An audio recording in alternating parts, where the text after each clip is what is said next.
Shri Zacharia George, എന്തായാലും ആഗോള ഭീകരത വലിയ രീതിയിൽ തന്നെ ഇങ്ങനെ വ്യാപിക്കുമ്പോൾ നമ്മുടെ കൊച്ചു കേരളവും ഈ മതഭീകരവാദികളുടെ ഒരു പ്രിയപ്പെട്ട ഇടമായി അല്ലെങ്കിൽ ഹബ്ബായി മാറുന്നു എന്നുള്ളത് ഞെട്ടിപ്പിക്കുന്ന വാർത്തയെ നമ്മൾ കുറച്ച് വർഷങ്ങളായി ഇങ്ങനെ കേട്ടുകൊണ്ടിരിക്കുകയാണ്.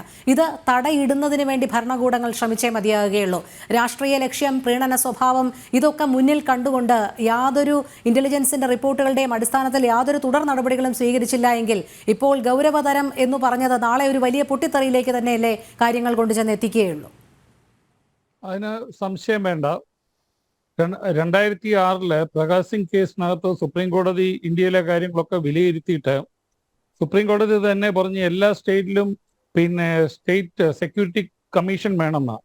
അതൊരു സ്റ്റേറ്റിന്റെ മുമ്പോട്ടുള്ള നല്ല ഇന്റേണൽ അഫയേഴ്സിന് വേണ്ടി ഉണ്ടായ ഒരു കാര്യമാണ്. പക്ഷെ നിർഭാഗ്യകരമായിട്ട് അതിന് പ്രോപ്പറായിട്ട് അതിന് മീറ്റിങ്ങുകൾ നടക്കുന്നില്ല, റെഗുലറായിട്ട് മീറ്റിംഗ് നടക്കുന്നില്ല, ചർച്ച ചെയ്യേണ്ട കാര്യങ്ങൾ അവിടെ ചർച്ച ചെയ്യപ്പെടുന്നില്ല എന്നുള്ളൊരു സത്യമാണ്.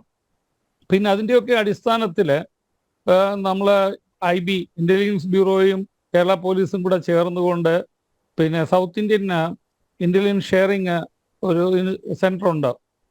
അപ്പോൾ അവിടെ ട്രെയിനിങ് ഒക്കെ ഇമ്പാർട്ട് ചെയ്യുന്നുണ്ട്. ആദ്യമൊക്കെ അത് തുടങ്ങിയ സമയത്ത് ഞാനും ആ ഇൻസ്റ്റിറ്റ്യൂഷൻ ഇരിക്കുന്ന സ്ഥലത്ത് ഞാനും ഉണ്ടായിരുന്നു. അതുകൂടെ അനുബന്ധമായ ഒരു ഓഫീസിൽ ആദ്യമൊന്നും അവർക്ക് കൊടുക്കേണ്ട രീതിയിലുള്ള സപ്പോർട്ടൊന്നും കൊടുത്തില്ല. അപ്പം അവർ IB വന്ന ഉദ്യോഗസ്ഥന്മാരൊക്കെ ഒരു എക്സ്റ്റെൻറ്റ് വരെ അത്ര സാറ്റിസ്ഫൈഡ് അല്ലായിരുന്നു. അപ്പം ആന്ധ്രാപ്രദേശിലേക്കും കർണാടകയിലേക്കും തമിഴ്നാട്ടിലും ഒക്കെയുള്ള ഓഫീസർമാർ അങ്ങോട്ട് ഇവരെ വിളിക്കുവാണ്, ഞങ്ങളുടെ നാട്ടിൽ വാ, ഞങ്ങൾ വേണ്ടുന്ന സൗകര്യങ്ങൾ തരാമെന്നുള്ള രീതിയിൽ.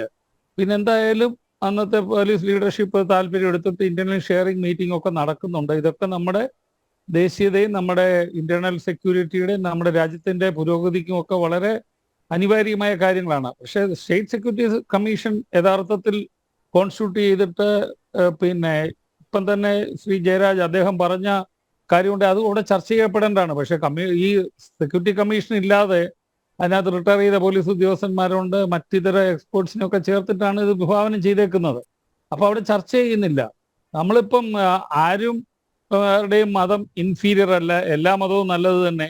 അപ്പം ലോകത്ത് ഒരു രാജ്യത്ത് ഒരു റിലീജിയൻ കൂടുതലുണ്ടെങ്കിൽ വേറൊരിടത്ത് വേറൊരു റിലീജിയൻ ഉണ്ട്. പക്ഷെ നമ്മൾ ലോക സമാധാനം എന്നൊക്കെ പറയുന്നു, ഇന്റർനാഷണൽ ഹ്യൂമൻ റൈറ്റ്സ് ഡിക്ലറേഷൻ ഉണ്ട്, നമ്മുടെ ഇവിടുത്തെ ആൾക്കാർ വിദേശത്ത് പോയി ജോലി ചെയ്യുന്നുണ്ട്, നമ്മുടെ ഇവിടുത്തെ നേതാക്കന്മാരൊക്കെ വിദേശത്ത് പോയി അവാർഡ് വാങ്ങിക്കുന്നുണ്ട്, അവിടെ ഡിപ്ലോമാറ്റിക് റിലേഷൻഷിപ്പ് ഉണ്ട്. ഇതെല്ലാം പോകുമ്പോൾ മനുഷ്യൻ മനുഷ്യനാണെന്ന് തന്നെയുള്ള ഒരു വലിയ സന്ദേശമാണ് നമ്മൾ കൊടുക്കുന്നത്. അപ്പോൾ ഇവിടെ ഗോഡ്സ് ഓൺ കൺട്രി എന്ന് പറയുന്ന കേരളത്തിന് അപ്പോൾ ഒരു റിലീജിയന്റെ ഗോഡിന്റെ കൺട്രി ആണെന്നോ അല്ലെങ്കിൽ മറ്റൊരു ഗോഡിന്റെ റിലീജിയന്റെ കൺട്രി അല്ല എന്നും പറയേണ്ട കാര്യമില്ല. നമ്മുടെ പോപ്പുലേഷൻ ഇത് നോക്കുമ്പോൾ, വോട്ടേഴ്സ് ലിസ്റ്റ് നോക്കുമ്പോൾ എല്ലാവരും ഉണ്ട്. എല്ലാവരും സൗഹൃദമായിട്ട് നമ്മുടെ ഇവിടെ ജീവിക്കട്ടെ, ആവശ്യമില്ലാത്ത കാര്യങ്ങൾ ചെയ്ത് മുമ്പോട്ട് പോകരുത്. പക്ഷെ എനിക്ക് ഏറ്റവും പ്രധാനപ്പെട്ട പറയേണ്ട കാര്യം, 2020 മൂവാറ്റുപുഴ പോലീസ് സ്റ്റേഷനിലും കാഞ്ഞാർ പോലീസ് സ്റ്റേഷനിലും ഓരോ കേസ് ഉണ്ടായിരുന്നു. അത് ലവ് ജിഹാദുമായിട്ട് ചേർന്നിട്ടുള്ളതാണ്. ഞാൻ അതുമായിട്ട് അസോസിയേറ്റ് ചെയ്തു. കാരണം അന്ന് ഞാൻ വനിതാ സെൽ AIG ആയിരുന്നു. ആ കാര്യം വന്നിരുന്നു. അപ്പോൾ അത് അന്ന് എറണാകുളം റൂറലിലിരുന്നത് തമിഴ്നാട്ടിൽ നിന്നുള്ളൊരു ഓഫീസറാണ്, ഇടുക്കിയിലിരുന്നതും തമിഴ്നാട്ടിൽ നിന്നുള്ള ഒരു ഓഫീസറാണ്. ഞാൻ തമിഴ്നാട്ടിൽ നിന്നുള്ളതെന്ന് പറഞ്ഞാൽ ഈ സ്റ്റേറ്റിൽ ഇൻട്രസ്റ്റ് ഇല്ലാത്തവർ എന്നുള്ള അർത്ഥമാണ് ഞാൻ അതിനകത്ത് പറഞ്ഞത്. പക്ഷെ ഓരോ ഓഫീസർ അതിനകത്ത്, ഇടുക്കിയിൽ നിന്നുള്ള ഓഫീസർ അദ്ദേഹം ഒരു കള്ള റിപ്പോർട്ടാണ് എഴുതി കൊടുത്തത്. അത് ഇന്നത്തെ സ്റ്റേറ്റ് പോലീസ് ചീഫായ ശ്രീ ദർവേഷ് സാഹിബ്, അന്ന് ADGP ലോ ആൻഡ് ഓർഡറാണ്. അപ്പോൾ അദ്ദേഹം ഇടുക്കിയിലെ റിപ്പോർട്ട് കിട്ടിയപ്പോൾ മൂവാറ്റുപുഴയിൽ നിന്നുള്ള എറണാകുളം റോഡിൽ നിന്നുള്ള റിപ്പോർട്ട് കിട്ടാൻ വെയിറ്റ് ചെയ്യാതെ അത് പെട്ടെന്ന് അയച്ചു. എനിക്ക് ഇതിൻ്റെ ബാക്ക്ഗ്രൗണ്ട് ഉള്ളതുകൊണ്ട് ഞാൻ റിട്ടേൺ ചെയ്തു. എന്നിട്ട് ആ കേസ് DGPക്ക് ഞാൻ നോട്ടും കൊടുത്തു. അങ്ങനെ ആ കേസ് ക്രൈംബ്രാഞ്ചിലേക്ക് ട്രാൻസ്ഫർ ചെയ്തു. അത് കഴിഞ്ഞിട്ട് ഈ പറയുന്ന law and order ADGP crime branch ADGP ആയി പിന്നീട് വീണ്ടും. അപ്പോൾ ആ കേസിന്റെ ഫെയ്റ്റ് എന്തായി? അല്ലെ, അദ്ദേഹം ഇപ്പോൾ സ്റ്റേറ്റ് പോലീസ് ചീഫ് ആയിരിക്കുന്നു. ഇവിടെ ലവ് ജിഹാദ് ഉണ്ടെന്നുള്ളത് ജസ്റ്റിസ് ശങ്കരന്റെ 2009 വിധിയുണ്ട്. ഇവിടുത്തെ പ്രധാനപ്പെട്ട പൊളിറ്റീഷ്യൻസ് ഒക്കെ പറയുന്നുമുണ്ട്.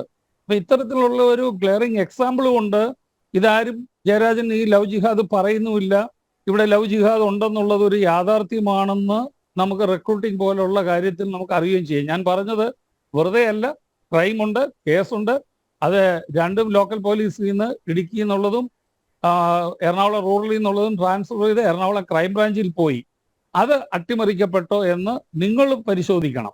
കാരണം ഇത് ഞാനൊരു എക്സാമ്പിൾ പറഞ്ഞാണ്. കാരണം ഇവിടെ നടക്കുന്ന തെറ്റായ കാര്യങ്ങൾ ചില പോലീസ് ഉദ്യോഗസ്ഥന്മാർ അവരവരുടെ ഇഷ്ടമനുസരിച്ചും പൊളിറ്റിക്കൽ ലീഡർഷിപ്പിന്റെ പ്രത്യേക വെസ്റ്റേൺ ഇൻട്രസ്റ്റിനെ സാറ്റിസ്ഫൈ ചെയ്യാൻ വേണ്ടിയിട്ടും വോട്ട് ബാങ്ക് പൊളിറ്റിക്സിന് വേണ്ടിയിട്ടും ഒക്കെ കള്ളം കാണിക്കുന്നുണ്ടെങ്കിൽ ഇത് നമ്മുടെ രാജ്യത്തിന്റെ മുമ്പോട്ടുള്ള ഈ നമ്മുടെ ഈ കമ്മ്യൂണൽ ടെക്സ്ചർ അല്ലെ സെക്യുലർ കണ്ടന്റ് നഷ്ടപ്പെട്ടു പോകാനുള്ള ഒരു സാധ്യത ഉണ്ട്. സമൂഹം ഇതിന് ജാഗ്രത കാണിക്കണമെന്നൂടെ എനിക്ക് ഒരു ഹംബിൾ റിക്വസ്റ്റ് ഉണ്ട്. ഞാൻ അത് നിങ്ങളുടെ മുമ്പിൽ ഞാൻ പ്രസന്റ് ചെയ്യുന്നു.